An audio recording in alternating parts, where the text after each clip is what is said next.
Summoners War Chronicles has been released in global for over a year now, and they are actually having a collaboration event with Evangelion right now. So it sounds like a very good time to actually get into the game and try to start this game and try to see what these new characters have to offer.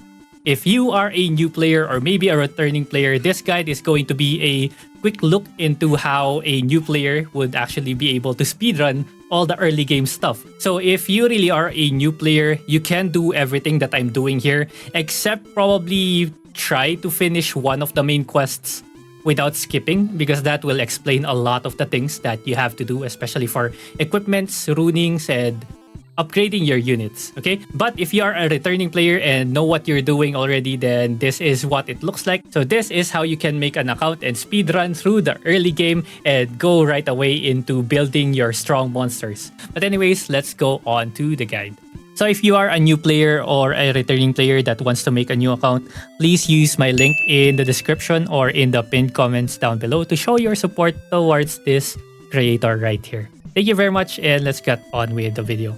Okay, so as you log into the game, you're gonna be prompted with a name for the account, and you're gonna be able to select a summoner class. So for this one, it's up to you who you want to pick, but later on, you actually have access to all of them. So you can just switch any summoner you want. So I suggest you play through them or probably check them out during their tutorial stages and pick whoever looks good for you. So we have Orbia, the mage, we have Kina, the support character and healer, and we have the tank / damage dealer with Cleave. Later on, you'll be able to unlock Soleta, which is an archer DPS class, and Heath, an assassin DPS class. Okay, so here we're gonna pick Orbia and go through the main quest. And we're gonna start with the tutorial. So this tutorial is unskippable. Okay, so as soon as you complete the tutorial, you'll be able to access the codes or redeem code page. And this is the first step into speedrunning this whole thing right here, because the early game really is very, very slow for this game. And sometimes it could actually get annoying. So yeah, this is a way for you to actually speedrun this one. So we're gonna be putting in all these codes. I'll leave them all in the description below. The most important code right here is going to be the ID Chronicro X Eva. Okay, so this is the one that's gonna give us diamonds or crystals, and this crystal is what we are going to use to skip the first act for this main character that we have created. Okay, after we skip act 1, you will actually be prompted that you have unlocked Heath and Soleta. So it's up to you now if you want to actually continue with those, but I suggest you can actually go ahead and start with Heath. Okay, Heath is already a level 80 summoner with some equipments that are plus 15 attached to him already. So this means it's a huge boost of power, and they're also going to give you 4-star monsters with him that are kind of upgraded but not really. So I recommend you play through with Heath, and then this is the next part. After you finish all the tutorial for Heath, you will be able to unlock area dungeons. Okay, these area dungeons are the best source early game for crystals.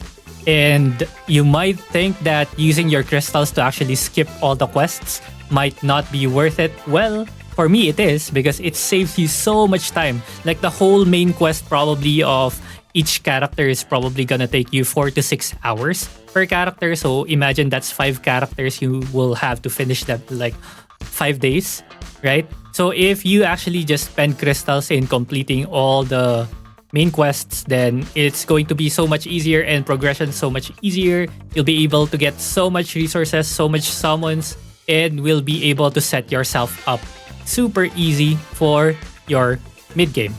Still, if you want to take your time and complete all the main quests, that's okay, that's fine, right? But I'm just saying this is a way how you can actually speed up all the progression and actually get a lot of the good stuff early on in the game. Okay, so after you got all the crystals, you can go ahead and switch to all the other characters. Do all their tutorials. Soleta's tutorial is one of the longest ones and the most annoying one for sure. But yeah, you have to sit through all the animations and the whole introduction of her character. And then again, you can just skip all the quests that are offered by using the crystals that you've earned through area dungeons, or you can do them yourself. Afterwards, you're gonna need a lot more power to probably tackle on some dungeons and whatnot, or maybe even other quests. What you will do is to check the events actually. So there is an event page for new players wherein Perna, the Fire Phoenix, is actually given out for free. So Perna is like the best monster in the game, especially for PvE. Okay, PvE, he is king. And if we actually check all the dungeon runs right here, you will see almost everyone is just running Eleanoa, the Light Polar Queen, Wahi, the Fire Sky Dancer, and Perna, the Fire Phoenix. So these three monsters are all you need for all PvE stuff. So you don't have to think about anything else at the moment. PvP stuff will show up later, but essentially this is what you want to get. So if you still don't know who to roll for the free 2 5-star summons that is given after Act 1 Chapter 13, I suggest taking Huahi, the Fire Sky Dancer, if you can get her. And the other monster could just vary whoever it is that you actually like. If you want to get a good monster probably for later use, probably Ariel, the Water Archangel. I think that's the only other good choice from the whole bunch. Okay? So yeah. So after you've done all the skipping quests for all of the summoners, you're gonna have a bunch of scrolls to summon. And this is the time to actually summon, especially if you need more power to actually get more crystals from Area Dungeon. So this is the time for you to summon and try to get extra copies of monsters. By the way, you don't have to get extra copies of Perna because they're actually going to give you 5 extra copies of Perna to get him to Awake 15 and also a lot of Devilmons to actually skill him up. So you don't have to get extra copies of Perna if you are looking to use your Altar's Blessing. Altar's Blessing is basically the thing that increases the odds of monsters that you've selected to show up unless you use a maximization bonus, which will make the next 5-star you obtain a monster coming from the monsters that you've selected for the altar.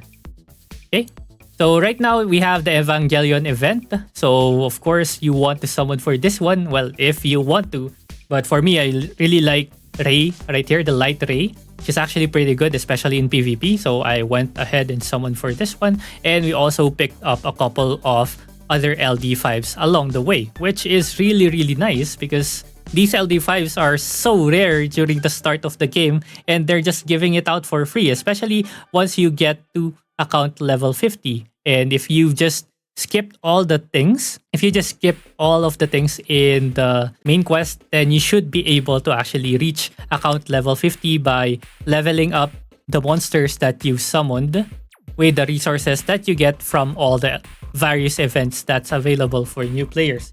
So do this and you'll be able to get to level 50, account level 50. You'll be able to get the free Light Dark Transcendent Scroll, which is a guaranteed LD Nat 5. So yeah, if you get lucky on this one, send me your screenshots. My Discord link is down below. Okay?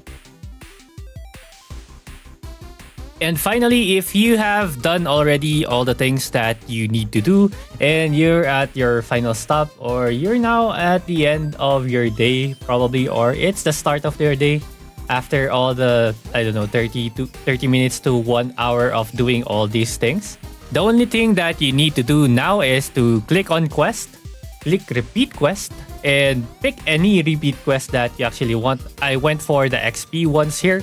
I don't really recommend doing Lapis Door, Sierra, or Cantana because these things are kind of tanky. Well, there are a lot of people in Lapis Door which will help you speed up all the repeat quests, but I recommend just go for something that will be faster, like monsters that can be one-shotted like the ones in Rukurangma.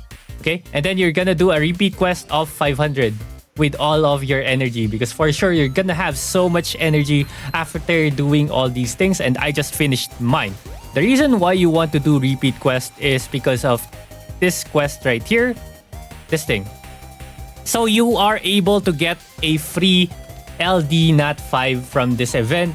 And of course, you're gonna pick Polar Queen because from as you've seen, all the dungeons basically just need you to have Eleanoa, Perna, and Huahi. Everything is clearable already. So yeah, if you look at the requirements to be able to get the Chronicles medals, you just need to do repeat request 500 times and you'll be able to get 100 medals, and you'll be able to redeem it for these one right here. So I'm just gonna get Light Polar Queen now, and this account is 100% set up for farming equipments now and runes. So that's basically going to be the next phase of this thing, which is probably going to be on the next video. But yeah, that's pretty much it. This is basically setting up your day one for Summoners War Chronicles in 2024. If you have any questions, let me know in the comments down below, and subscribe if you haven't yet. Like this video if it's helpful, and I'll see you guys again next time. Bye bye.